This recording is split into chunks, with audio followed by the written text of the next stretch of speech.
Saludos amigos de Tattoo Metal Magazine, otra vez junto a ustedes como siempre, exponiéndoles a ustedes artículos importantes con invitados importantes también, gente que pues a través de los años ha luchado mucho por posesionarse, por darse un lugar a través del arte, a través de esa exigencia diaria en crear, en construir, en ser alguien. Estamos hablando pues esta vez, contamos con la presencia de nuestro amigo Eduardo Yumisaka, Magister en Estudios de la Cultura. Estudios de la Cultura. Miren, algo muy importante que no mucha gente está ligado a este tipo de expresiones. Bienvenido Eduardo a Tattoo Metal Magazine. Bueno, un saludo antes que nada a ti, Ángel, a todos los amigos y amigas que nos están viendo y bueno, felicitarte primeramente por esta iniciativa que tienes y este trabajo también que incansablemente vienes haciendo. Chévere, mi amigo. Nosotros somos pues amigos ya de muchísimos años atrás, ¿no? Y es importante pues que la gente conozca toda, como decía al principio en la presentación, toda esa lucha que se ha forjado uno por salir adelante hasta llegar pues a tus estudios. Coméntanos antes de empezar, digamos, recordando lo que fue el inicio, ¿no? ¿De qué trata este estudio tuyo? Bueno, es una maestría en estudios de la cultura, en mención en políticas culturales. Es una investigación que se hace es un estudio que se hace sobre las diferentes características que tiene la cultura en nuestro país, desde un análisis más teórico y específicamente en el campo de las políticas culturales, ya que a nivel nacional, a nivel local, todos los gobiernos locales, todas las instituciones públicas tienen que generar políticas. Aquí en el municipio, por ejemplo, se hacen ordenanzas. Ya en la manera más nacional, en los ministerios, en la asamblea mismo, se crean leyes. Pero estas leyes tienen que tener una visión de la cultura, entender como sociedades culturalmente quiénes somos. Entonces, involucrarse, conocer a la ciudadanía, conocer a la sociedad y ahí crear una ley. Entonces, más o menos eso es lo que trata el estudio que hice, ¿no?, en la Universidad Andina, para analizar un poco la cultura y ahí crear una ley, una ordenanza que sea beneficiaria para todos. Desafortunadamente, hasta ahora ahí se crean leyes, se crean normativas que no entienden a la sociedad, no entienden a los jóvenes, no toman en cuenta la cultura misma, la cultura ancestral. Entonces, por ahí más o menos viene el estudio. Pues es algo muy importante, ¿no? Sí, es importante porque también, por ejemplo, una ley, normalmente ¿cómo se hace?, ¿no? Se reúnen abogados que tienen ahí un conocimiento de leyes, se juntan ahí con las autoridades y piensan más o menos cómo crear una ley que les beneficie a un sector pequeño, digamos. Y así se van creando las leyes, así se han creado las leyes a nivel en toda la historia del Ecuador se han creado así. Pero cómo deben crearse es juntando a la ciudadanía, a los beneficiarios, y que ellos preguntarles, ¿no? Decir, bueno, ¿qué es lo que necesitan? ¿Cómo se van a beneficiar? ¿Cómo quisieran que debería ser una ley? Tomando en cuenta sus necesidades, su historia, su forma de pensar, su vivencia, y ahí crear tradiciones, y ahí crear la ley. Entonces, así es como debería ser. Muy pocos municipios, tal vez muy pocas leyes han sido creadas de esta forma. Y bueno, y para eso se tiene que saber cómo culturalmente cómo se maneja una sociedad, cultural, política, social, espiritualmente, cómo funciona una sociedad, y ahí empezar a crear, ¿no?, una ley. Entonces, para eso se estudia un poco la cultura también, ¿no? Estudiar qué mismo es esto de la cultura, cuántas culturas hay, qué características tienen, cómo se generan, cómo cambian. Pero de una manera más profunda. Claro, sí, no solamente en la parte teórica, sino entendiendo a la sociedad mismo, ¿no?, a los grupos humanos, tanto en el campo, en la ciudad. El Ecuador es un país sumamente diverso. Claro que sí. Tenemos la Amazonía, la costa, la sierra, la gente que vive en la parte rural, la gente que vive en la parte urbana, y ahí cada uno tiene sus necesidades, su razón de ser. Entonces, entender eso, ¿no? Entender eso y saber cuáles son los orígenes y hacia dónde van, ¿no? Entonces, ese es un poco este estudio, digamos, que se ha hecho. Qué chévere, mi pana, algo muy, muy interesante que, como te digo, al menos de mi parte, no conocía sobre esta rama que tú dices que he estudiado. Y sabemos que mucha de la gente también recién se estará enterando, ¿no? Pero muy importante dentro del desarrollo de nuestro país, que se tome en cuenta todo lo que es las raíces, la cultura, la historia, el respeto mismo hacia nuestros ancestros. Claro. Qué chévere, loco. Bueno, vamos ahora sí a conversar un poquito del inicio, cómo te forjaste tú como persona, cómo hasta llegar hasta el punto en donde que estás, qué nomás tuviste que pasar, cómo fue tu niñez, tu adolescencia, la juventud, qué fue lo que te guió a un poco canalizar estos caminos que has seguido.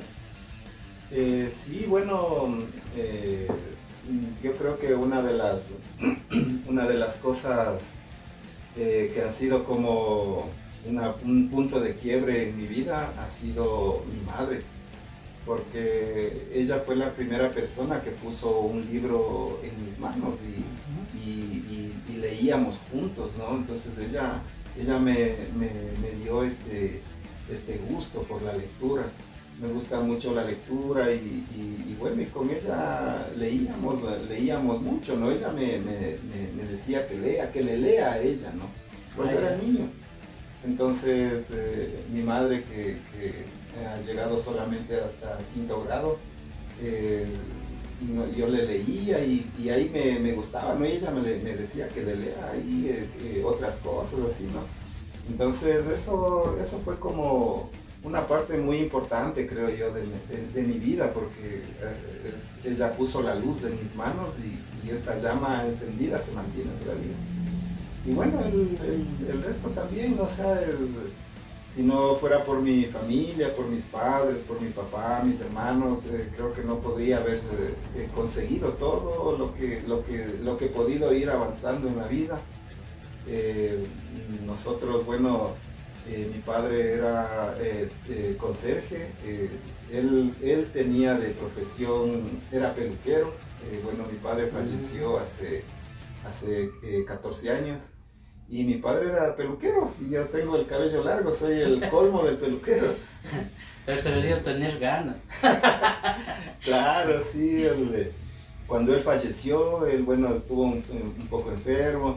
Cuando él falleció, antes de unos 6 meses antes de que él fallezca, yo me corté el cabello, le pedí a él que me corte.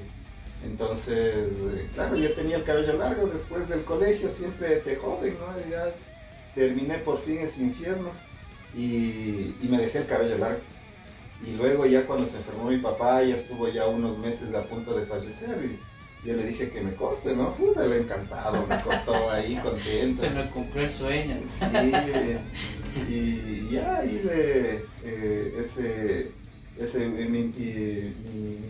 mi papá. Luego trabajábamos en el colegio Oscus, él era conserje del colegio Oscus. Ah, ya. Ahí vivimos 20 años en el colegio, yo soy el último de 5 hermanos. Entonces, ahí nosotros entre todos, ¿no? Ahí arreglábamos el colegio, ¿no? Que había que barrer, tapiar, arreglar todo. Y claro, ahí aprendí, chuta, el trabajo, que mi padre era bien exigente, también una persona muy, muy trabajadora también. Y ahí aprendí muchas cosas.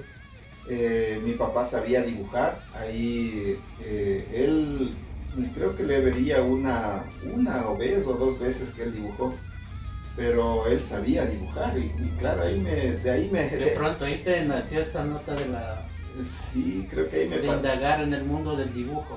Ajá, sí, creo que ahí me pasó, no sé, genéticamente tal vez. Y claro, ahí una de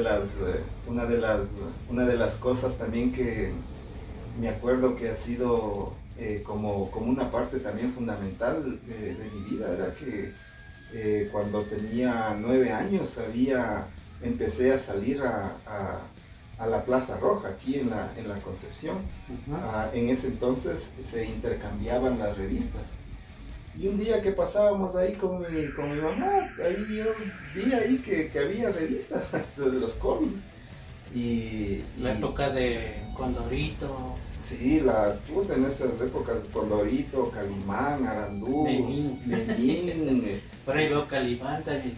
Sí, justo traje yo esta revista, es una de las revistas de Calimán. Yo soy fan de Calimán, me coleccionaba Calimán, es uno de los superhéroes. El aroma clásico del...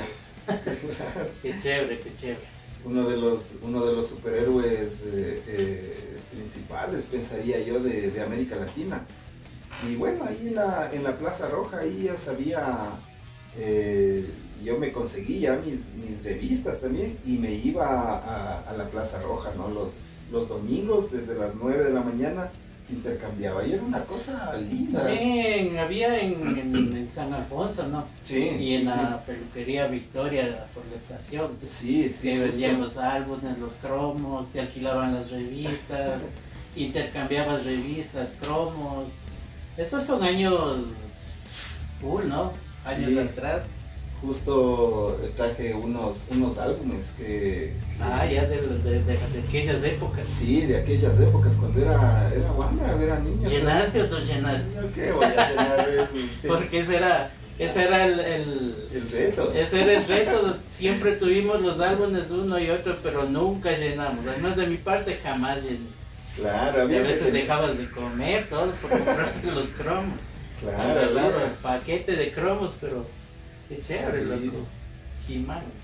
Sí, en ese entonces ahí cambiaba, yo iba con mi mochila, ¿no? Y era una cosa linda, me acuerdo ahí y llegábamos a alguna gente, ¿no? Y habían los parches, ¿no? Que se venían y ponían ahí una telita en la vereda y ponían los cómics ahí, las revistas.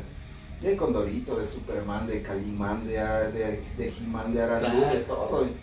Y uno iba con su mochila y se topaba con otro y decías, cambiemos, ¿no? Claro, ¿qué tienes? Yala, Nora. Intercambiábamos ahí las revistas y después los álbumes ahí justo en la peluquería Victoria, era ahí claro. que uno... Una fiebre, ¿no? Sí. Full gente, cachas, y fuera eran los papeles ahí en fruto de lo que abrías y ahí mismo. Claro. Más creo que ganaba de lo que vendían los álbumes que cortaba el cabello. Claro, era Don Víctor Ñama se llamaba. Yo me acuerdo de la Victoria nada más. Sí, tenías que ir con tu paquete de cromos claro. y yala, no la fiesta. De ley. Y intercambiabas, ¿no? Entonces, esos tiempos eran lindos también y bueno, ahí eso... Ahí mismo la gente en banquitas leyendo las revistas. Claro, justo como... Porque te alquilaban, ¿no? Claro, como decías, ahí en San Alfonso estaba la señora, no me acuerdo el nombre, pero era prima del señor Víctor Ñam. Era de la misma familia. Sí, porque la señora también era peluquera.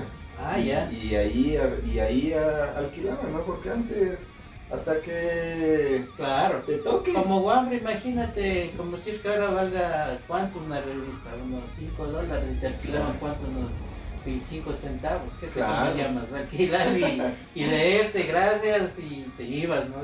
Sí, sí, sí. Y sí, ahí era, y había esta costumbre de la lectura, ¿no? Que era chuta, Claro, cero internet, ni siquiera por idea que iba a existir el internet. Sí, sí, era una etapa muy bonita ahí del cómic, digamos, ¿no? Y bueno, y así en los cómics, ahí yo veía los dibujos y tengo un hermano que se llama Guillermo Yumisaka. Ya. Él sabía dibujar, ¿no? En ese entonces éramos muchachos, ¿no? Y Mazinger Z. De ley. Yo le decía, dame dibujando a Mazinger, y él me dibujaba así, él ya adolescente, ¿no? Ya bravo me daba a dibujar. Y después decía, no, ya, huevadas, ya dibujo yo mismo. Entonces empecé a dibujar yo los Mazingers ahí, y después ya empecé a dibujar ya viéndoles en las revistas mismo. Justo de Calimán traje, bueno, de esta época hay un dibujante que se llama Criswell. Entonces el estilo de este man mismo es un estilo así súper bacancísimo. Y es uno de los dibujantes de los que les copiaba. Me gustaba mucho el estilo de Criswell. Clásicos. Sí, solamente a 3 tonos hace toda la revista. Y claro, ahí empecé yo a ver ahí todos los dibujos y todo, y les copiaba, ¿no? Y empezaba a hacer mis propios cómics también. Hacía los cuadernos, hacía ahí mis cómics y empezaba a dibujar.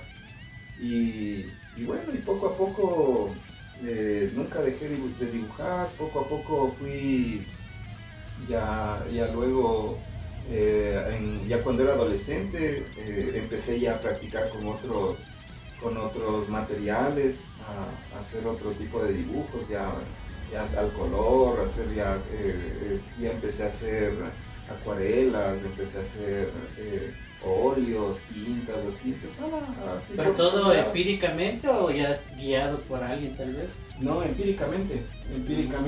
El único curso de dibujo, digamos, que seguí fue de un mes en la Casa de la Cultura, que en ese entonces... ¿Qué año más o menos eres? A ver, ¿qué año sería en el 92, 93? Ah, ya. Sí, en el 92 fue, porque era el 92 y eran los 500 años. Y se celebraban los 500 años de la llegada de los españoles. Ah, ya. Entonces hicieron un intercolegial de dibujo y pintura.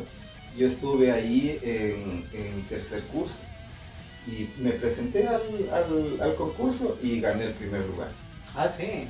Oye, qué interesante. Entonces uno de los ¿Qué tipo de dibujo hiciste? Hice unas carabelas ahí que venían, ¿no?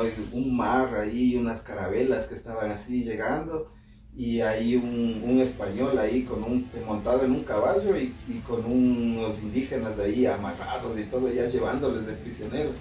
Entonces ese fue el dibujo. Y bueno, ahí me gané el primer premio. Y uno de los premios era un curso en la Casa de la Cultura por un mes. Entonces, ahí ese fue el único curso que seguí, digamos así, de manera profesional. Sí, de manera profesional. Y ahí el resto ha sido así, pura iniciativa, así, igual revisando revistas, viendo igual así mismo otros dibujantes.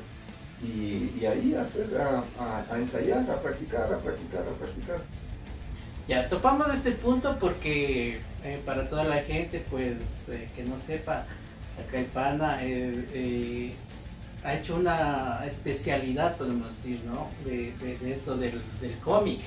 Tú te dedicaste mucho al cómic, ¿no es cierto? Tienes muchos dibujos tuyos que ya luego lo vamos a observar. Cuéntanos este mundo del cómic, ¿a dónde nomás te llevó? ¿Cuáles fueron tus inspiraciones? ¿Qué es lo que expresas, no? Me imagino que hasta ahora sigues, ¿no? ¿Qué es lo que buscas expresar a través de esto del cómic? Bueno, ahí una vez que ya empecé a aprender a hacer mis propios dibujos y todo,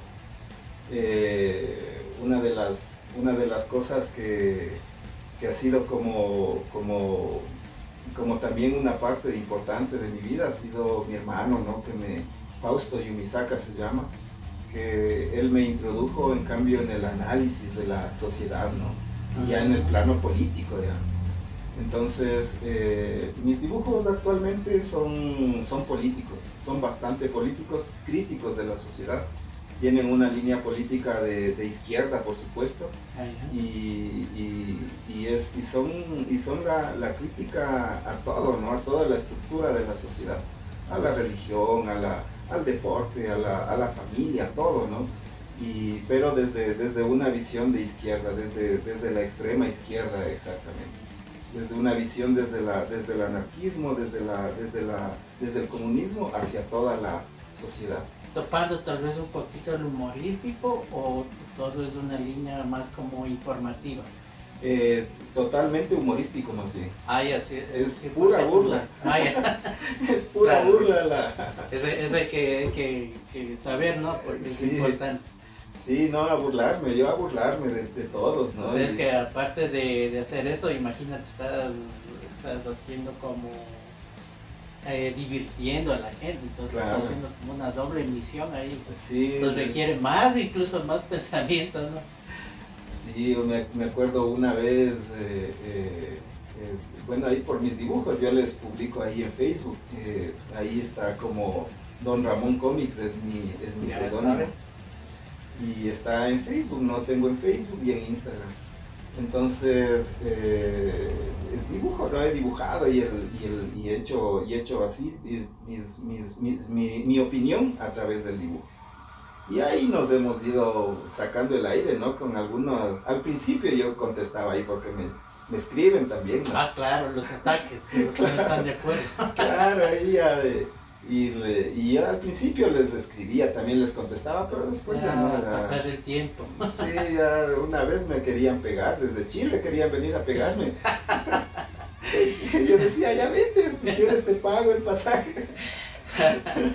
Bueno, en este tipo de actividades que tú haces, obviamente hay quienes estarán de acuerdo, quienes estarán en contra, pero como tú dices, no puedes estarte limitando a contestar a toditos, simplemente te toca seguir con tu pensamiento, con tu línea, porque ya a estas alturas de la vida somos personas ya formadas, que con un criterio formado y que estamos seguros de lo que estamos expresando, haciendo. Entonces el pro y el contra siempre va a haber, eso sin duda alguna. Con esta línea del cómic que tú has realizado, ¿de pronto has aportado algún diario, algún fanzine, alguna revista, algo? Sí, saqué yo mi propia revista. ¿Ah, sí? ¿Cómo se llamaba? Se llamaba La Sociedad. Bueno, traje aquí los originales. Bueno, ahí está. Sacamos primero un fanzine, ¿no? En realidad era un fanzine. Así es la forma como le armaste tú. Sí. Ese era como el primero que sacamos en ese entonces, ¿te acuerdas tú? Este logo, inclusive ya. nos auspiciaste. Estados de auspiciante en ese entonces, el año 2000, ¿no? Claro, nos auspiciaste ahí. Oye, qué chévere, loco, estos recuerdos, qué bacán. Esa fue la primera, como decir, el primer fanzine era un volante. Y luego ya saqué ya una revista ya de cómics mismo. Era La Sociedad, se llamaba, y llegué hasta los 3 números. El primer número le distribuí aquí en ese entonces, en el 2000, era copias. Claro, copias copiaceros. Sí, eran copias láser, que eran la última tecnología. Con mejor definición. Sí, pero blanco y negro todo. Claro, blanco y negro. Y ahí con mis propios recursos, igual un amigo me ayudó a la diagramación y todo, y sacamos, ¿no?, la revista. Y ahí la distribución era primero aquí en la ciudad, ¿no? Entonces fui a dejar en la Éxito, me acuerdo aquí a la vuelta había la librería, no me acuerdo bien. En la esquina esa grande. Claro, aquí a la vueltita, ¿no? Sí, sí. La Técnica que había más arriba, y iba a dejar las revistas, ¿no?, para que se vendan y todo. Entonces ya chévere. La segunda ya me aventuré a Ambato, fui a dejar a eso mismo, bien, en las tiendas y todo, a dejar ahí, que todo era consignación, ¿no? Y dejaba ahí. Y la tercera ya mandé a Guayaquil, así mismo, ya haciendo contactos y todo. Pero todas eran siempre en formato copias, blanco y negro. Sí, eran así. Esta era la portada de la número 1 de la sociedad. Ya. Bueno, ya luego obviamente les vamos a todo este material a exponerlos mediante fotos para que ustedes puedan observarlo de mejor manera, de todo lo que estamos exponiendo pues aquí en esta conversa en Tattoo Metal Magazine. Sigamos. Y bueno, ahí ya una vez que sacamos esta revista, estábamos ahí con un amigo, Santiago Hernández. Él era el encargado de la diagramación, y ahí sacamos, ¿no? Y la primera revista sí más o menos salió ahí para sacar la segunda. Ya la segunda ya no se vendió mucho, ya la tercera peor, entonces... ya no hubo mucha acogida. No hubo mucha acogida, era... No sé, tal vez pensarle diferente, de otra forma ya más del mercado mismo. En ese entonces no había redes sociales. Pero ¿cuántas páginas más o menos tenías? Las revistas tenían 20 páginas. ¿Sí era? ¿Qué formato era? Formato 5. Formato A5. Formato A5 y así aquí está la de la 2, ¿no? La 1 es así eran. Esta es la aquí 2. está la propia, ¿no? Sí, ahí puedes sacarle ahí Bueno, aquí podemos observar un ejemplar de uno de los signs, ¿no?, que tú sacaste, específicamente la número 2 de la revista La Sociedad. Cuéntanos de esto. Sí, bueno, este es el segundo número que sacamos. Ya este número tuvo ya un alcance ya fuera de la ciudad. Le enviamos a Ambato. Yo fui a Ambato a dejar ahí en las librerías, así, en las tiendas de rock y todo en ese entonces. Y bueno, ahí esperando que se vendan. Como era toda consignación, algunas se vendían, otras no se vendían. Y bueno, así fue este segundo número.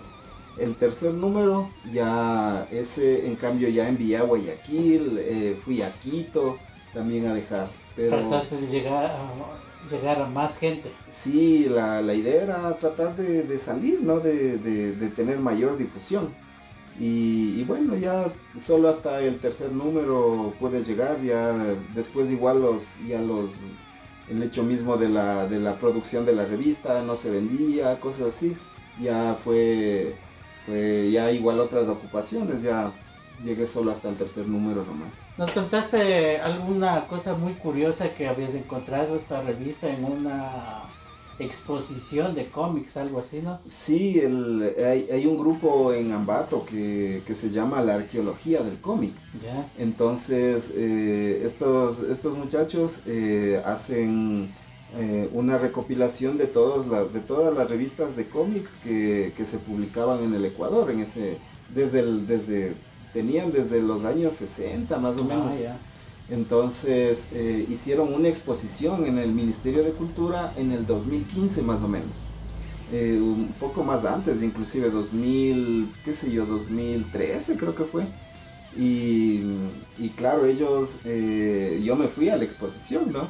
Y viendo ahí las revistas ahí que de las antiguas, cuando veo mi revista, digo, qué bacán, o sea, los manes en su tiempo han comprado la revista y le tenían ahí, ¿no? Qué chévere. Entonces sí, fue un poco halagador, digamos. Claro, ¿no? ahí es Sí. cuando tú dices, mi esfuerzo valió la pena. Sí, justo ver ahí y junto con otras publicaciones, así, sí, chévere. Bacán. Por ahí nos tienes un poquito más de material para enseñarnos. Sí, justo después de la revista empecé a publicar, empecé a dibujar para los medios de aquí de Riobamba, dibujé para el diario La Prensa. Principalmente empecé dibujando en el diario La Prensa de aquí de Riobamba. Hacía en ese entonces humor gráfico de deportivo, que ya. tenía un amigo que hacía su segmento deportivo y él me invitó para hacer caricatura deportiva y dibujaba, ¿no? Dibujé 3 veces, publiqué 3 dibujos nomás ahí, porque mis dibujos eran antideportivos, ¿no? Yo no practico ningún deporte. Entonces eran en contra del fútbol y claro, no me dejaron publicar más y bueno, luego fui a publicar. En contra del fútbol, ¿en qué sentido? ¿De lo que te emboba, te engatusa? Sí, de que es como la gente se queda ahí en eso, ¿no? Mientras de pronto el país cayéndose a la mierda. Claro, es un circo, es un circo el fútbol. Entonces dibujaba sobre eso, ¿no? Y no les gustó, obviamente. Entonces luego fui dibujaba publicaba en ese entonces para la revista Panorama. Esta revista que es del diario Los Andes mismo. La Dominguera publicaba para esta revista. Creo que publiqué unos 5 dibujos ahí. Y luego de esta le conocí a una amiga, ¿no? Vilma Vargas. Ya. Entonces con Vilma Vargas hicimos un periódico que se llama El Polvorín. Este periódico logramos publicar hasta 12 números, creo. Y sacamos ahí, aquí en Riobamba, ella, bueno, ahora la Vilma es famosa, ¿no? Ahora le conocen como la Vilma Traca. Y ella publica bastante en Twitter. Entonces ahí... ¿Sigue activa entonces? Sí, súper activa. Ahora tiene un montón de seguidores. Bueno, ahí ya le han de conocer seguramente. Ahí es bastante crítica de los gobiernos, ¿no? Ya. Entonces, y con ella sacamos este periódico. Llegamos hasta el número 12, 13 más o menos. En un lapso de... sería en un lapso de 2 años más o menos. Trabajaron bastante. Sí, la producción, el financiamiento, distribución, ¿cómo manejaban eso? Bueno, inicialmente empezamos el primer número, ella financiaba, ¿no? Entonces conseguimos auspicios, nos conseguimos ahí muchachos para que salgan a vender el periódico, para que vayan, dejábamos en todas las librerías, a través de estos muchachos, eran pasantes de la Politécnica, ¿no? Conseguimos ahí, y ellos iban y dejaban ahí el periódico en las librerías. También contratamos un voceador también para que... a lo grande, ¿sabes? Sí, teníamos, ¿Todo eso cómo costeaban? La Vilma. La Vilma, el primer número, todo eso puso ella, ¿no? Y luego ya con la venta del primer número publicamos unos 1000 ejemplares más o menos. Ya los otros ya fueron menos porque vimos que no iba a ser tan el impacto que nosotros pensábamos, a pesar de que costaba 25 centavos. Este periódico salió más o menos en el 2001, cuando fue el Polvorín aquí en Riobamba. Por ende el nombre del diario. Del Polvorín. ¿Cómo le llamas esto? ¿Diario? ¿Fanzine? ¿Cómo se le puede llamar? Es un diario. ¿Informativo? Sí, un diario. ¿Un diario? Sí, un diario. Un periódico también. Periódico, digo. Sí. Porque diario sería cada día. ¿No? Claro, sí, sí.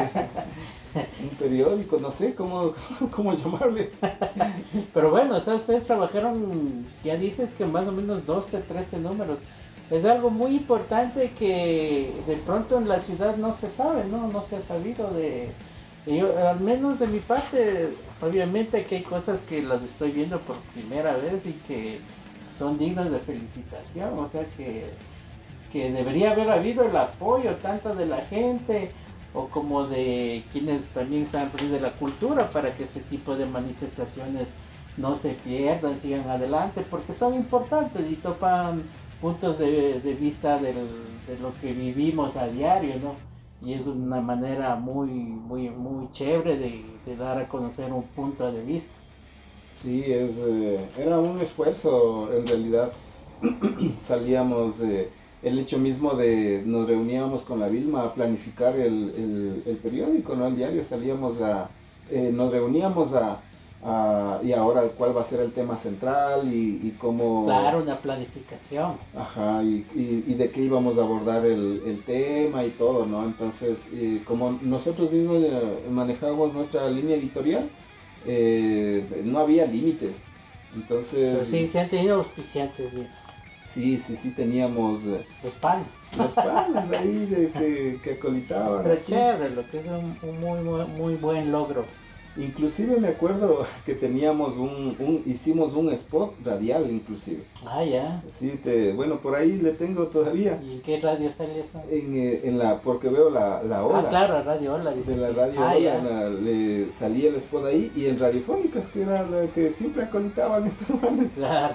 Entonces teníamos también, y hacíamos eso, ¿no? Pensábamos a lo grande, ¿no? Y bueno, ya después de todo este trabajo, ya cada quien igual ya se fue metiendo en su cosa.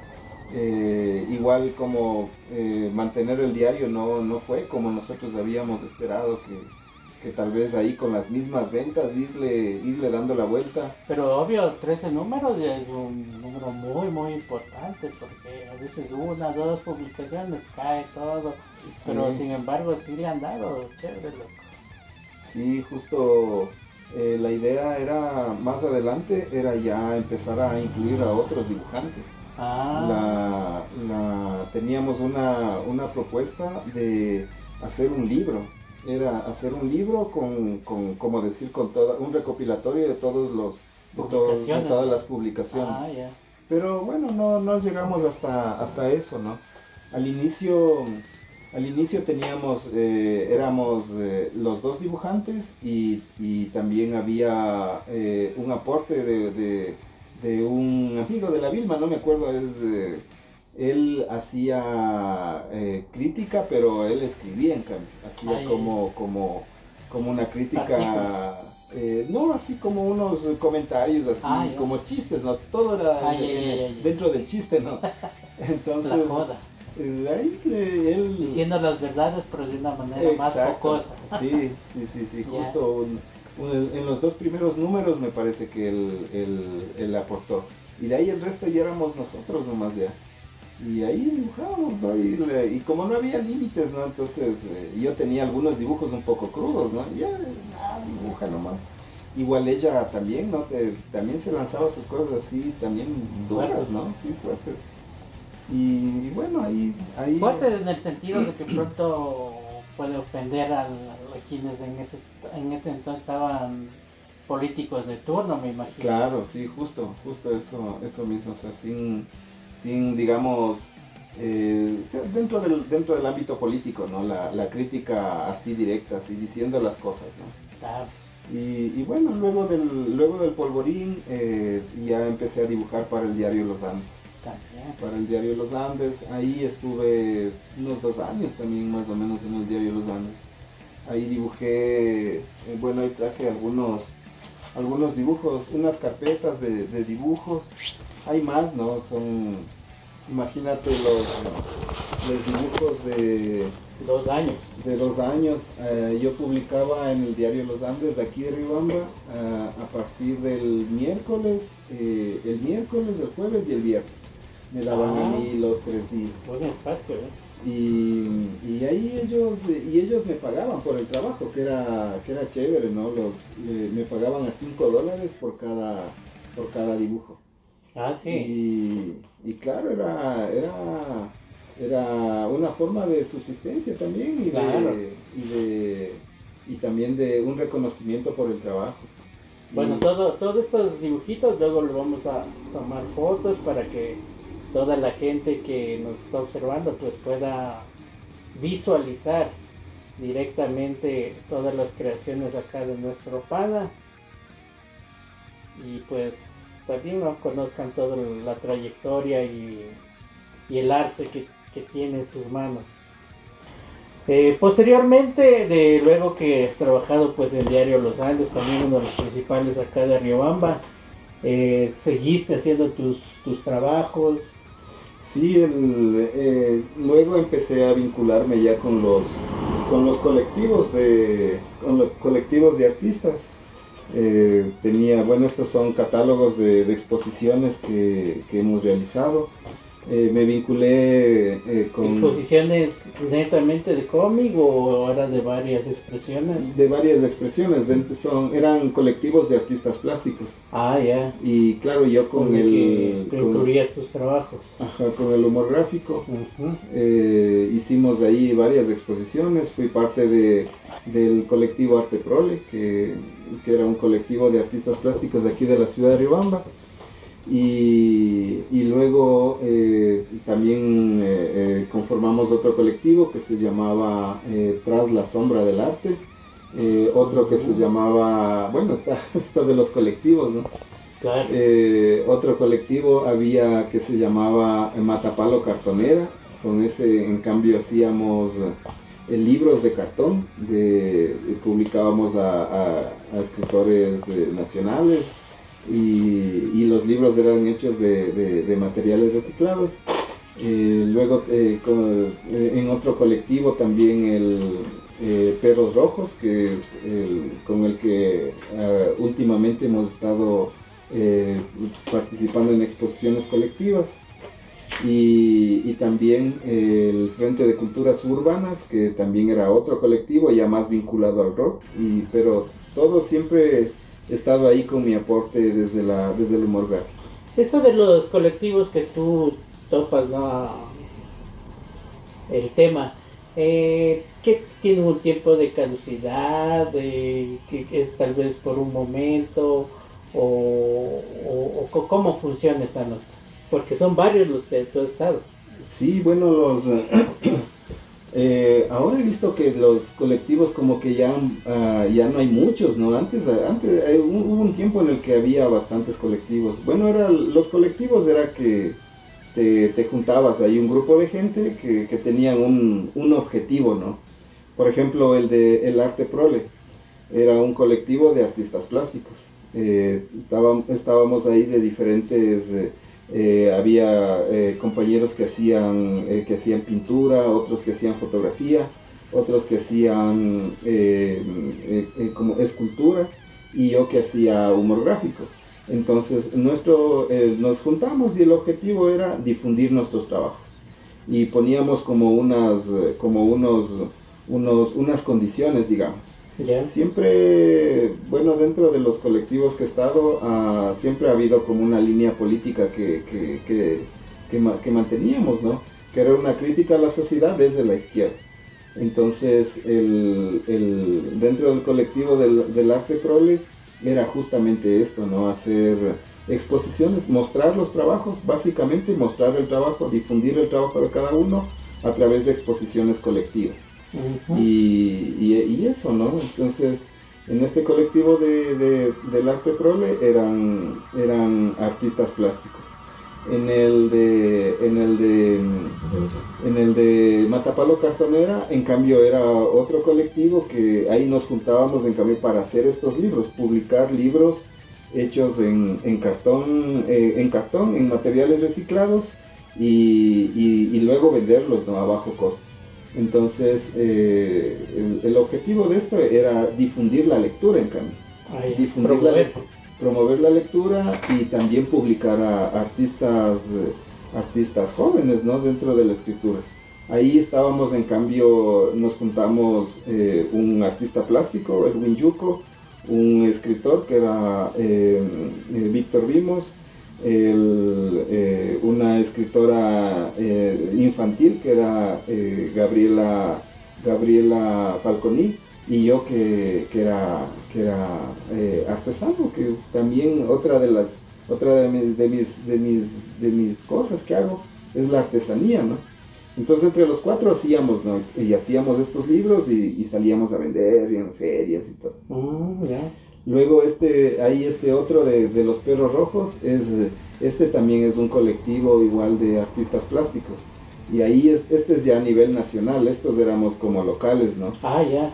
Este de los Perros Rojos es a nivel nacional. Ahí en cambio están compañeros, ¿no? Que son hombres y mujeres que son artistas pintores, artistas plásticos que están de Quito, de Guayaquil, de Loja, de Pastaza, así, ¿no? Yeah. Y igual nos juntamos con este fin, ¿no? De mostrar nuestro trabajo, hacer crítica a la sociedad y difundir el trabajo en exposiciones colectivas. Y se han hecho igual exposiciones aquí en Riobamba, en Quito, en Guayaquil, y así, ¿no? Entonces, ese creo que era la lógica de los colectivos, ¿no? Juntarse un grupo de gente con un objetivo específico y hacer acción, así, sin formar directivas ni nada, o sea, así, sino te juntas, buscas un nombre y haces acción directa de una. Entonces ahí nos juntamos, nos agarramos a las bielas y decimos ya, vamos a hacer esta exposición para tal día, ya hagamos. Y ahí, más prácticos, y ahí se hacía, ¿no? Con los arteproles, ellos hacían, bueno, yo participé con ellos en 3 exposiciones específicamente, pero ellos ya, que hacíamos en bares y todo, pero ellos ya venían con un camino ya más largo, ¿no? Y exponían en los mercados, en los prostíbulos, en los hospitales, en el parque, así, ¿no? Entonces, así es ese tipo de acciones. Bueno, como todos ustedes pueden observar, pues hay una infinidad de material que ojalá podamos hacerlo llegar a ustedes mediante fotografía, un poquito de video, algo muy importante que nos gustaría que ustedes conozcan. Aparte de todo lo que, digamos, este es el fuerte tuyo, ¿no? Lo que es el cómic, tú también pues empezaste también con la artesanía, te defendías mucho en el campo de la artesanía. Cuéntanos qué tipos nomás de trabajos hacías en este ámbito de ser artesano. Sí, bueno, una de las partes de mi vida, ¿no? Ha sido la artesanía también. Más o menos ya cuando salí del colegio, ahí empecé bueno, ahí como dibujaba y todo, tenía esta habilidad, digamos. Con los amigos nos conocimos, ¿no? Con amigos artesanos que manejaban el trabajo de la tagua. Entonces, Alejandro Robalina específicamente, un amigo. Sí, lo recuerdo. Y él, ¿no? Ya nos hicimos amigos por la música y todo, ¿no? Que nos gustaba el rock y todo. Entonces, yo le iba a visitar en la casa, ¿no? Pues a chupar, le iba a ver en la casa. Y ahí él tenía el taller Me parece que el papá era, ¿no? El duro de la tagua. Sí, el papá era torneador de la tagua. Eso. Y bueno, y ahí ellos son como 9 hermanos más o menos. Que hasta ahora siguen. Que hasta ahora están en la artesanía. En la tagua específicamente. Entonces le iba a ver en la casa, ¿no? Y un día ahí el Ramón, me acuerdo, uno de sus hermanos que ya falleció, me dice, oye, dice Eduardo, dice, ¿y vos si puedes dibujar aquí en la tagua? Digo, claro. Y a ver, dibuja esta nota. Entonces ya le dibujé, ¿no? Y dice, y podrías pasarle esta nota con una turbina para hacerle el grabado. Digo, presta para ver si sale, ¿no? Y me salió.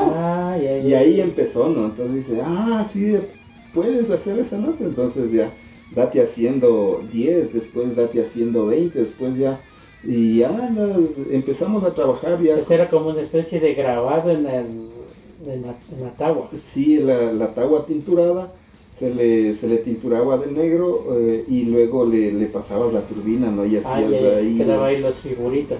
Sí, entonces... Y esto pegó bastante un tiempo, ¿no? Sí, sí, bueno, sí. hasta ahora he visto que sigue otra vez. En las pipas también que Claro, se hacía todo tipo de artesanías. anillos, así, ¿no? Los anillos, ¿verdad?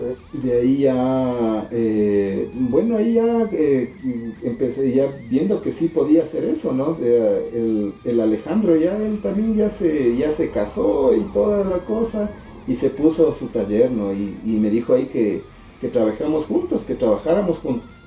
Entonces trabajé con él, luego ya me puse mi propio taller, y igual ya producía, ¿no? ¿Tuviste tu taller? Sí. ¿En qué sector más o menos? Bueno, qué año? No, nunca afuera, ¿no? Sino en mi casa. Ahí, en tu casa trabajabas. En mi casa mismo, ahí tenía ya mis máquinas y todo, así que no era mucho. Pero ¿no? ya ibas produciendo ya en Sí. serie ya. Sí, ahí ya ya me pedían, ¿no? Antes trabajábamos con el Alejandro, yo trabajaba en su taller y nos pedían, hacían pedidos, ¿no? Y luego ya tuve yo mi propio taller y ya me pedían a mí ya, en cambio ya decían, a ver, ya... Hoy que recuerdo yo, recuerdo haberte comprado unas llavecitas que venían caladas. Sí. También, o sea, eso era algo raro de ver, ¿no? O sea, tú esa llave le podías llevar a que saquen la copia Claro. de la que tú quieras. Sí. Tú le dabas en bruto, como que dices, Sí. pero calado figuras ahí. Todo eso, o sea, ya fue de algo tuyo que nació por hacer. Sí, del trabajo de la tagua ya aprendí a manejar ya otras técnicas, otros materiales y todo, y empecé a hacer Claro, ya mis porque eso cosas. ya es metal, ya. Claro, ya. Esta por ejemplo es Eso, justamente como vemos esa piecita. es una de las piezas que me han quedado de ese entonces, ¿no? Bueno, y estuve en eso 10 años también en el 10 años. en el trabajo de la tagua. Es un calado en plata sobre tagua con una bolita de cobre que está soldada ahí, está clavada y todo. Es un taraciado esa técnica. Qué chévere, ¿no? ¿Y por qué no has seguido en porque este tipo de arte es pues algo que, como te digo, no se ve nomás muy comúnmente? Sí, bueno, yo estuve ahí en este trabajo de la tagua, estuve de la artesanía. Ya después, ya que tenía mi parche, empecé a salir a parchar, en cambio, ¿no? Que el parche, coges tu tu telita y te pones ahí en la vereda y pones ahí tus trabajos. Y empecé ya a ¿Aquí vender. mismo en Riobamba o ya fuera de Riobamba? Ya por fuera, ya salí, estuve lo más lejos que he llegado hasta Colombia y hasta el Perú. Ya, pues está bacán, ve. Y bueno, y con eso me pagué Estoy recorriendo. Claro, sí, jalando dedos y todo. Bacán. ¿Qué años eran esos? Eso sería en el 2005, sería más o menos, si ha de haber sido ya. 2000, a ver, sí, 2005, sería 2005, 2006, más o menos, que andaba ahí en el parche. Y justo con eso me pagué los estudios, con el trabajo de la artesanía. Porque bueno, yo estudiaba también ecoturismo en el Sport y trabajaba ahí en la tagua, y los fines de semana iba a Quito, a Baños, a Cuencas, iba Antes era más fácil, ¿no? Tender tu telita y podías Sí. vender, no había mucho control. Claro, ahora ya Claro, es más... Ya no puedes practicar. Sí, y bueno, y con la artesanía me pagué los estudios. Bueno, mis papás me dieron lo fundamental, ¿no? Que era la casa y la comida. Pero de ahí lo que implicaba ya el estudio mismo, ¿no? Que los pasajes, que comprar alguna cosa, copias, qué sé yo. Ya eso Te iba... tocaba sacártele. Claro, del trabajo de la artesanía. Y Pero unas chévere. cosas lindas, por ejemplo, ahí o sea, todo ha estado siempre entrelazado, ¿no? Una anécdota ahí de la artesanía era que con mi amigo, ¿no? El Alejandro, teníamos el taller, ¿no? Y llegamos a un momento en el que nos fue tan bien que teníamos el taller, bueno, el taller era de él, ¿no? En ese entonces, él tenía su taller y nos iba bien, ¿no? Que ya empezamos a enviar material a Canadá, a Francia, a Italia, a España, así todo, ¿no? Y contratamos operarios. Entonces, nosotros ya les poníamos a trabajar a los muchachos, ¿no? A ver, usted tiene que calar, usted elige, usted haga esto, así, ¿no? Yeah. Y nos iba bien, ¿no? Con las ganancias, el Alejandro se fue a la India, porque este man, como era Krishna, como era de los Krishnas, ¿no? Entonces, man quería conocer la India, se fue a la India con las ganancias, ¿no? Yo en cambio me puse el taller, mi taller, ya me compré mis máquinas y todo, me puse mi taller ahí en mi casa mismo y me fui a estudiar, quise estudiar antropología y me metí a estudiar ahí. Mientras estudiaba ecoturismo, estudiaba también antropología en la universidad, en la Politécnica Salesiana. Y ya pues ahí, no sé, hasta que chuta, ahí él como tenía su esposa y todo, ¿no? Ahí empezaron las broncas y todo, y chuta, ahí ya se desarmó todo, se separó él de su esposa, después ya ya no se trabajaba, nos dedicábamos más al chupe, se terminó todo ahí, el Alejandro se quedó solamente con su caladora y la mochila de ropa.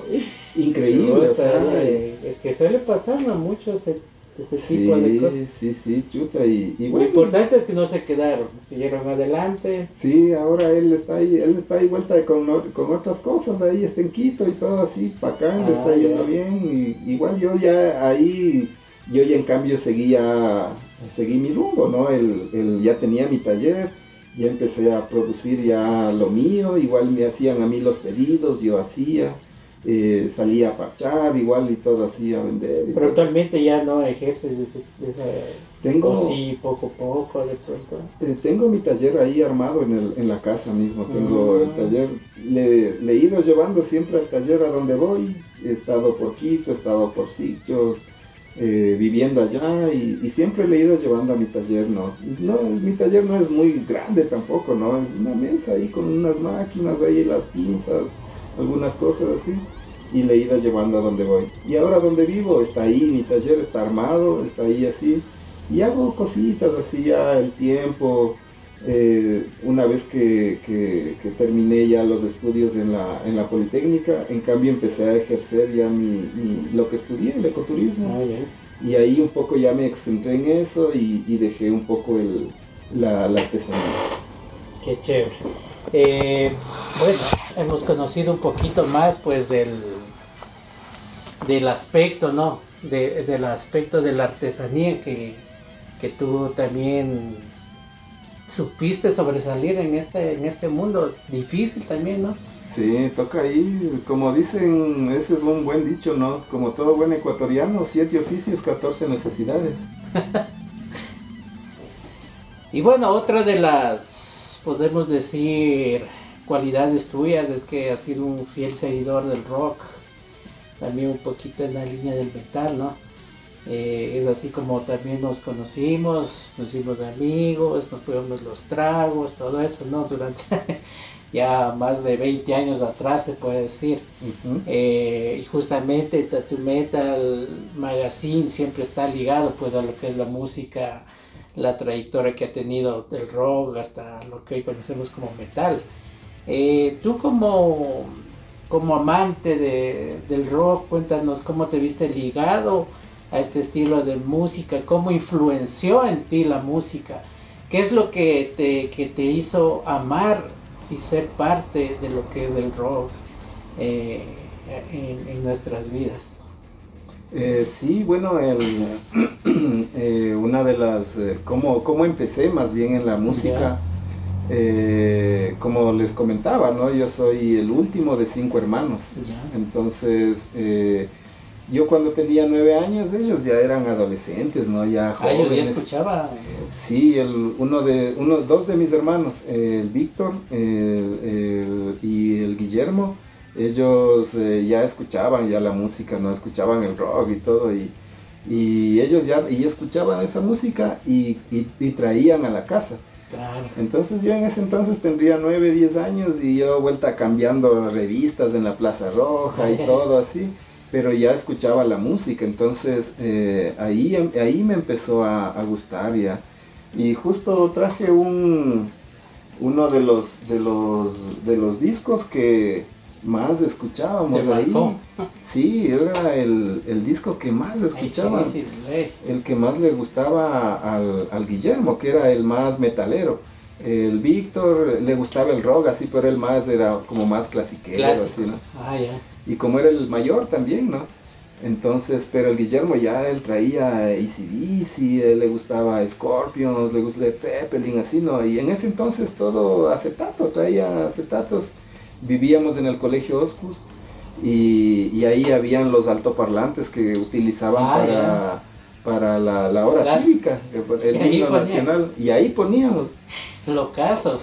Y era lindo porque nosotros, ese colegio era en la tarde y en la noche. Había clases desde la 1 de la tarde hasta las 10 de la noche. Y nosotros barríamos las aulas en la noche, ¿no? Entonces, después de clases, y ahí mi hermano ponía en los altoparlantes, ahí y se escuchaba todito. Todito, y así, y AC/DC ese sobre todo, era una belleza, Nunca una locura. los vecinos de algún pito, baja el volumen. No, y bueno, y ahí, estos discos eran de que él trajo específicamente, ¿no? Claro, los compilatorios que antes salían. Ajá, era Promoción de las bandas. Estos dos específicamente eran de él, ¿no? Que él, Black Sabbath, que él trajo Game, Picho, Status Quo, Nazareth. Cuando él era en ese entonces soltero también, ¿no? Y, obviamente no puede faltar, pues, Pink Floyd. Sí, y bueno, y yo, este disco en cambio, como les comentaba, este es de Víctor Jara. Ya. Y como les comentaba, ahí es por mi hermano, ¿no? Mi otro hermano, Walter Fausto, él le gustaba la música folclórica, en cambio. Más revolucionaria, es esa nota. Sí, y en ese entonces que era la música también, la música revolucionaria, ¿no? Quintilimani, Quilapayún, claro.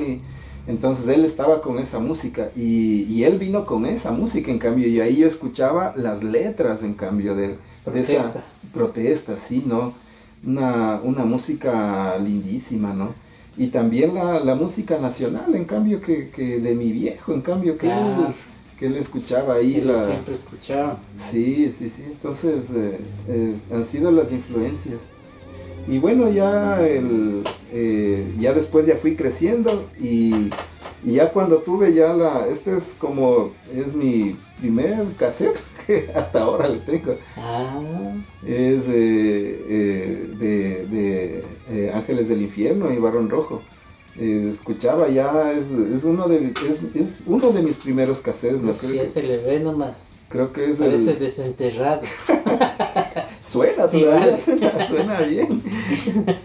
Sí, ese escuchaba cuando estaba ya en tercer curso. Y lo típico es, a veces uno se pateaba de los papás del cassette para ir a grabar, y por eso se le sacaba todo eso para que no reconozcan. Claro.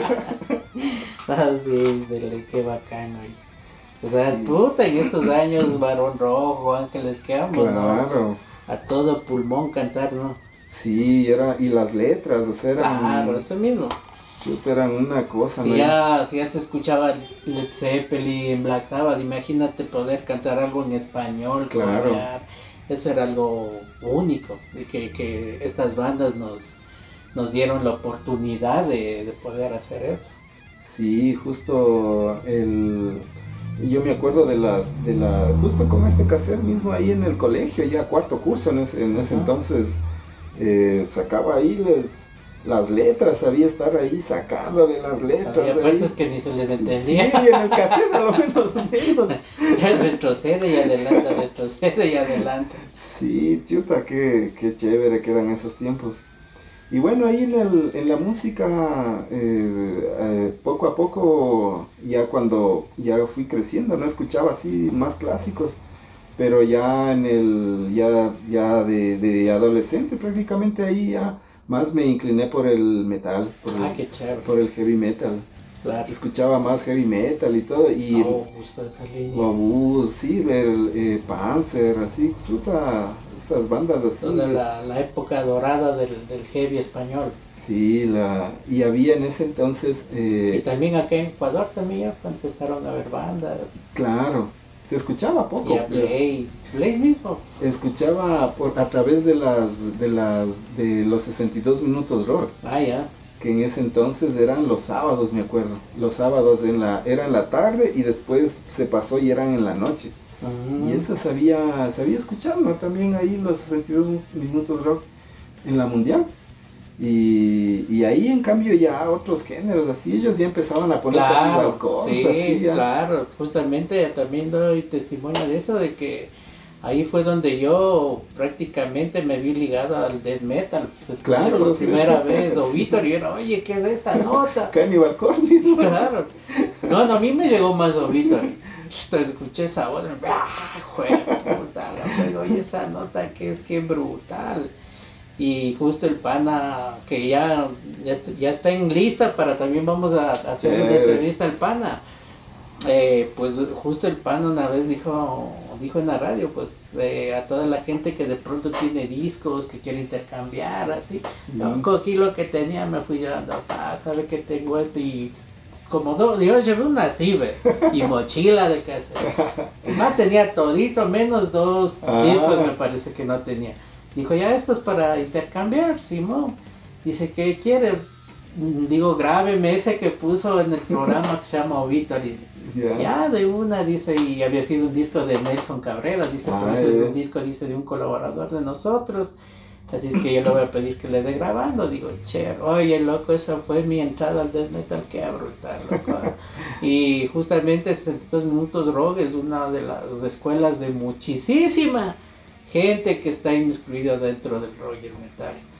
Y pues así, ¿no? Así nos vimos ligados en este mundo. Sí. Tú también hasta ahora sigues asistiendo a conciertos. ¿De pronto alguna vez aprendiste a tocar algo? Sí, alguna vez intenté la guitarra, pero no lo mismo. Se te enredaron los dedos. Sí, no, complicado ahí, mientras hacía una mano una cosa, la otra, ¿no? La atravesado al otro lado. Así. Sí. Oye, qué chévere, loco, qué chévere haber podido conversar contigo. En realidad hay muchísimas, ¿no?, anécdotas pero bueno, brevemente, para que conozca un poquito la trayectoria. En la parte final vamos a hablar pues la forma en cómo tú ya lograste, digamos, coronar todo lo que es tus estudios, también la forma en cómo en la actualidad ya llegaste a formar parte de lo que es la Casa de la Cultura acá en Riobamba. Y pues todo esto lo hacemos y lo exponemos a ustedes, es para que conozca un poquito más de gente de acá de Riobamba que ha hecho mucho arte, que ha hecho mucha historia, que ha estado ligado a las artesanías, al dibujo, al rock, y obviamente nunca ha dejado pues sus estudios de lado. Cuéntanos cómo fue todo esto de tus estudios y de qué forma pues hoy llegaste ya a ser parte de la Casa de la Cultura. Bueno, sí, en el tema de los estudios, bueno, nunca he sido muy buen estudiante, digamos, ¿no? Pero le da. Siempre estaba ahí, incomprendido, ¿no? En el colegio, tuve que pasar 3 colegios para que me entiendan. Ya mejor ni les cuento. Y bueno, ahí ya, una vez que... Creo que una de las cosas que como les comentaba en un inicio, una de las cosas las que me gusta mucho, me alimenta mucho es la lectura. Y como les comentaba, mi madre, Roselvira Jiménez Aranda, ella me motivó, me enseñó a leer prácticamente. Y no he dejado de leer y creo que ese ha sido como una de las cosas también que me ha hecho analizar el mundo, analizar la realidad y todo, ¿no? Y bueno, ahí una vez que terminé ya el ecoturismo, Como les comentaba ahí, seguí también la antropología. Me interesaba mucho el tema de la cultura. No terminé esta carrera, ¿no? Llegué solamente hasta... Ah, ¿no concluiste esa carrera? No, solamente llegué hasta segundo semestre. Estuve en el prepo, primer semestre y segundo semestre. Y de ahí, bueno, y de ahí pasó lo que les comentaba, ¿no? Se cayó el taller, nos chupamos todo, nos chupamos y nos fumamos todo ese taller. Y bueno, entonces... la época de perdición. Y bueno, ya terminé el ecoturismo. Dentro del ecoturismo hay muchas líneas, ¿no? Que uno se puede dedicar, ¿no? A la arqueología, a la antropología, a la ornitología, al medio ambiente. Desafortunadamente ya no hay la ingeniería en ecoturismo. Eliminaron del SPOCH. Y bueno, terminé yo la carrera, decidí seguir por el turismo comunitario. Como estudié ecoturismo, mi línea era el turismo comunitario, decidí ir por esa línea. Entonces, el turismo comunitario es hacer turismo en las comunidades, ¿no? En las comunidades indígenas, en la parte rural sobre todo. Y bueno, ahí empecé en estos proyectos, a trabajar con algunas ONGs, así, ¿no? Y poco a poco me fui dando cuenta que yo seguí el turismo comunitario más por lo comunitario, antes que por el turismo. Y poco a poco me fui dedicando más a lo comunitario, a la cultura, y dejándole el turismo. Ahora actualmente casi no hago nada de turismo, ¿no? Últimamente he estado ahí más haciéndole el análisis del turismo, pero más bien desde otro enfoque, ¿no? Pero más empecé ya con la investigación social y la investigación cultural, en la parte cultural específicamente, en temas de patrimonio, en temas de la gestión cultural mismo. Y empecé a desenvolverme en ese tema. Ahí y bueno, ahí por eso dejé también ya la artesanía.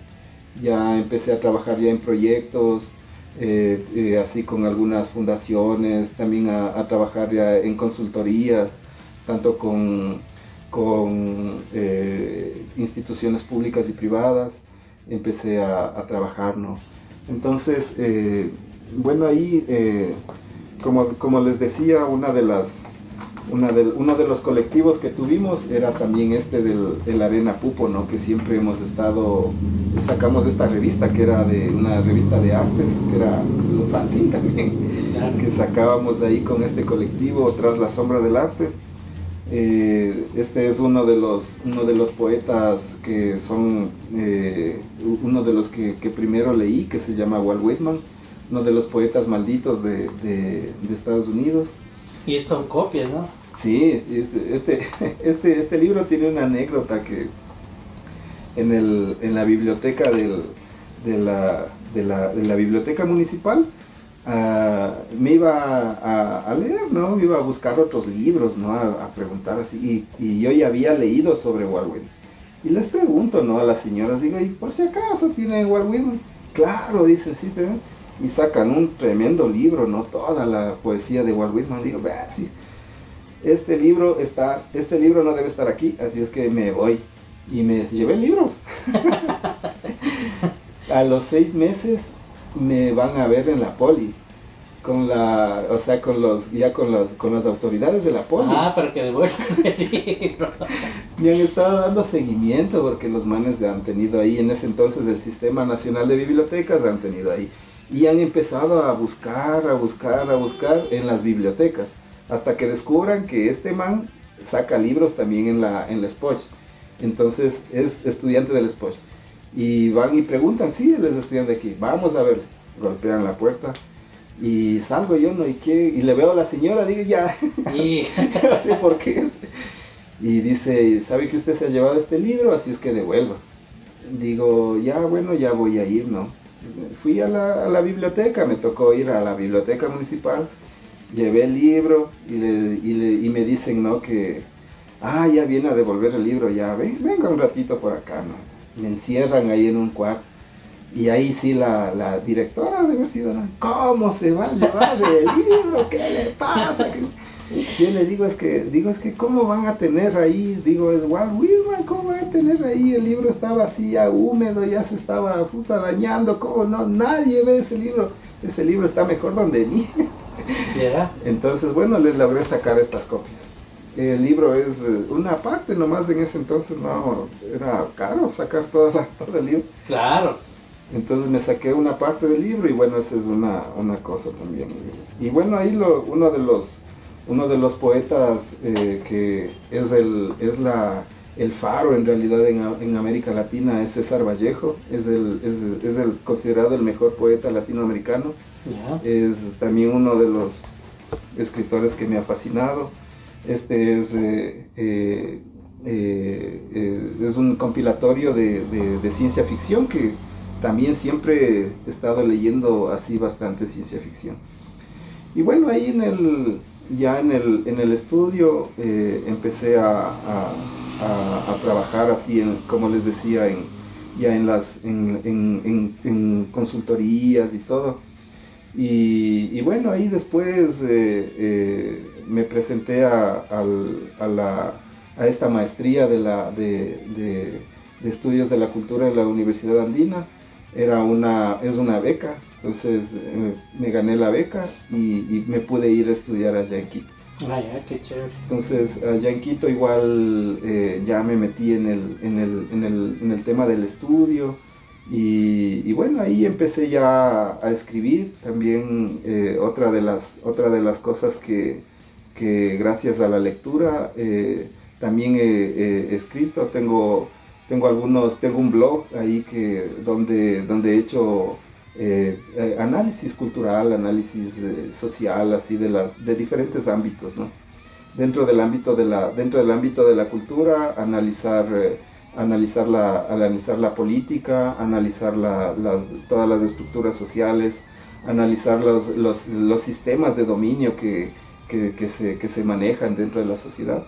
Y he publicado igual en algunas revistas nacionales, internacionales. Esta es una de las publicaciones que hice aquí con el Consejo Provincial, una investigación que hice sobre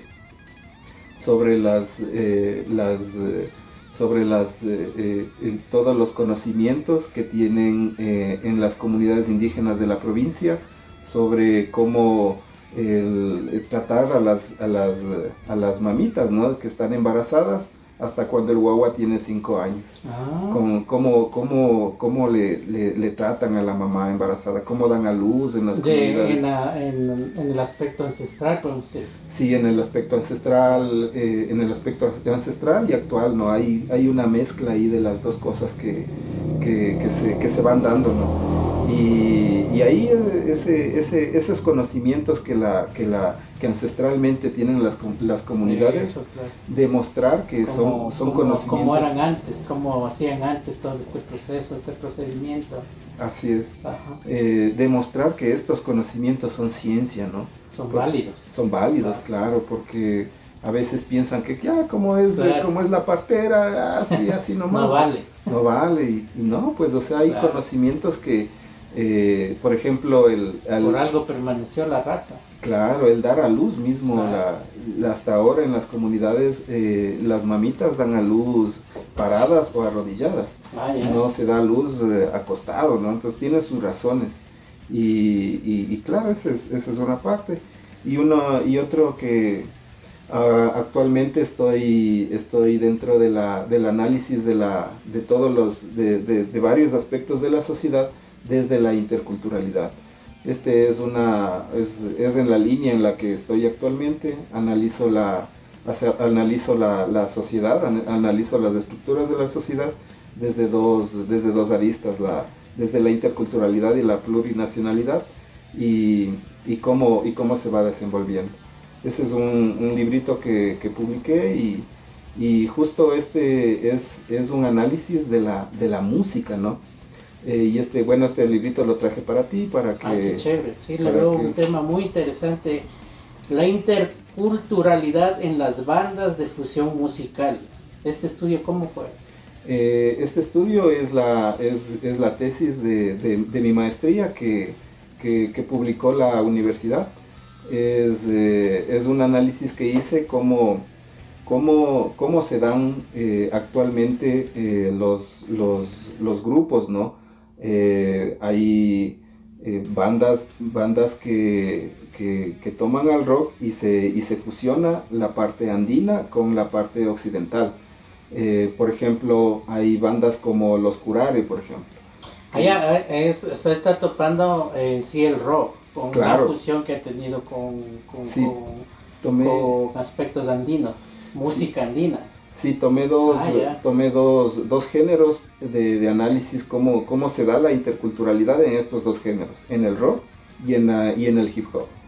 En el rock, porque ahí Los Curare, por ejemplo, ellos son una banda de músicos mestizos que viven en la ciudad y que hacen rock, pero que ellos toman la filosofía, los instrumentos y los ritmos andinos. Incluso la simbología me parece que también.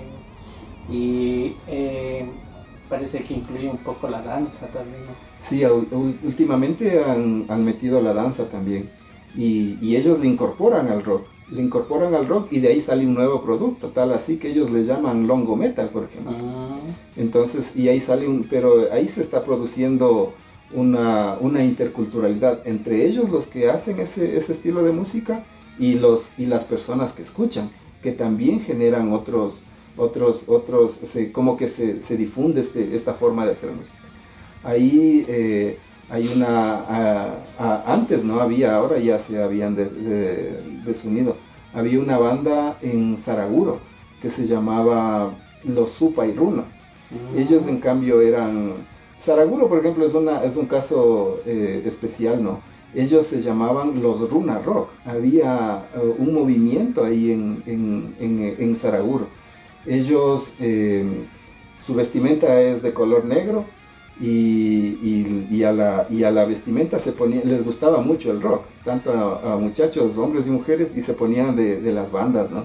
Y había esta banda que era los Supa y Runa, que ellos en cambio eran muchachos indígenas de la parte rural que a la música andina le incorporaban el rock. Y ellos cantaban en quichua y todo, ¿no? Ahora veo que hay más bandas, y justo dentro del black metal ahí también está pasando eso ahí en la parte norte. Y el otro caso que analizo es en cambio del hip hop. Del hip hop también ahí pasaba lo contrario, en cambio. Eran estos muchachos, los NIM,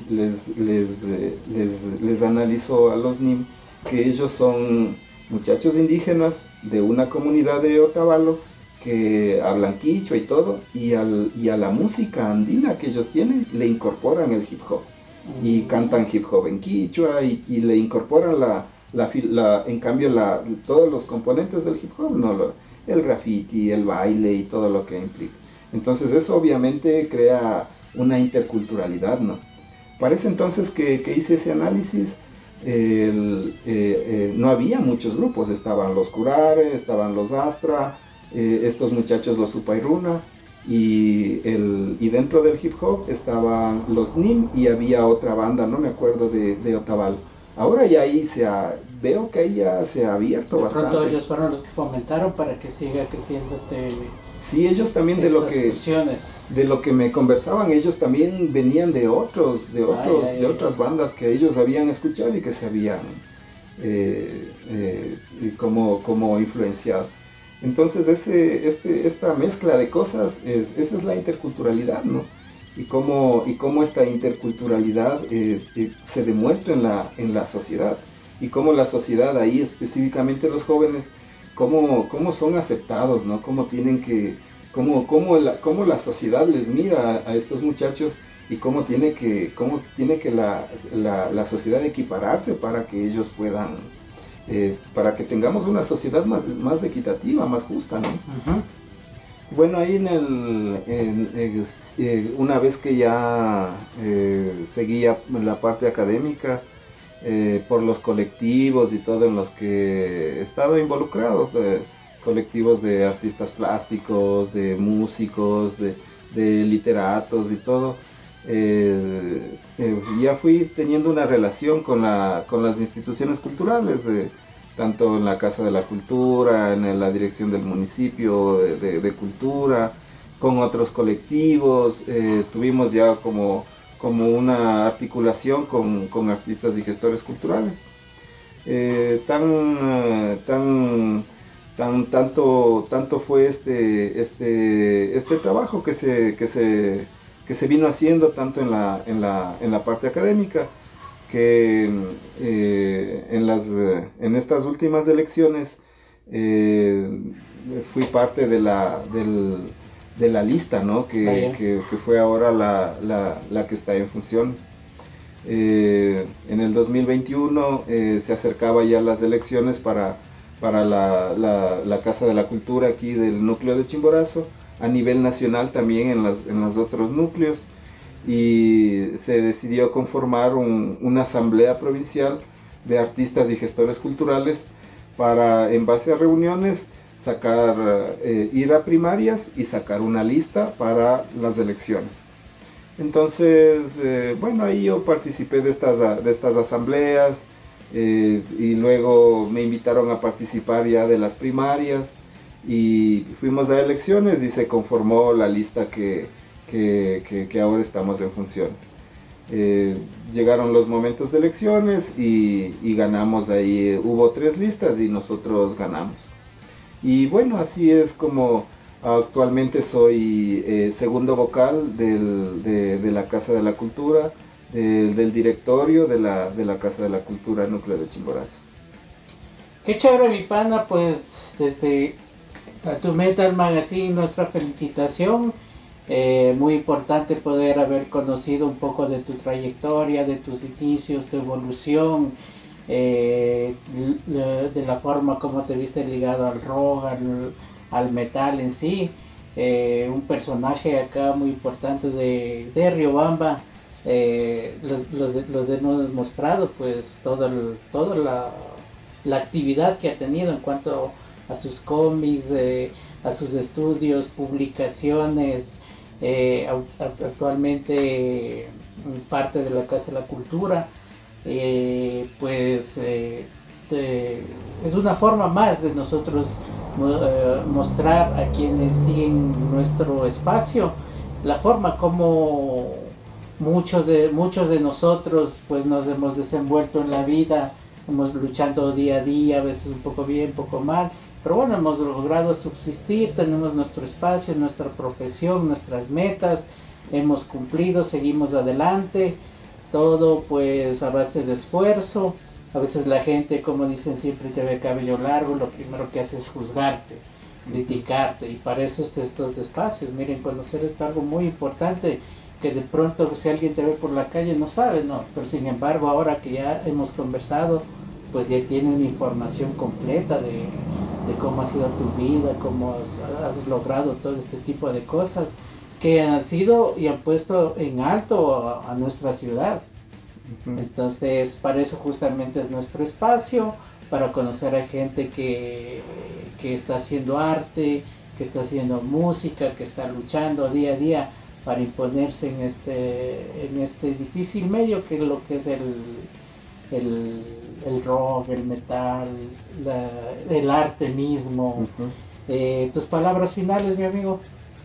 Sí, bueno, agradecerte, ¿no? Agradecerte a ti, agradecerte a todas las personas que nos están escuchando por este espacio que has creado para difundir el pensamiento, para conocer, como tú dices, a las personas que están insertas en la sociedad, en el trabajo diario, y bueno, también felicitarte por el espacio que vienes realizando, por todos estos años que has estado permanentemente también presente, fortaleciendo la escena y y haciendo desde diferentes espacios, ¿no? Desde aquí del arte del tatuaje, también en la radio, también en las redes sociales también. Agradecerte por esa constancia y a todos ustedes muchas gracias por estar aquí presentes, viéndonos a través del teléfono. Muchas gracias a ti y estaremos por aquí, no sé cuándo. Para una próxima oportunidad, claro, no va a ser la primera ni la última.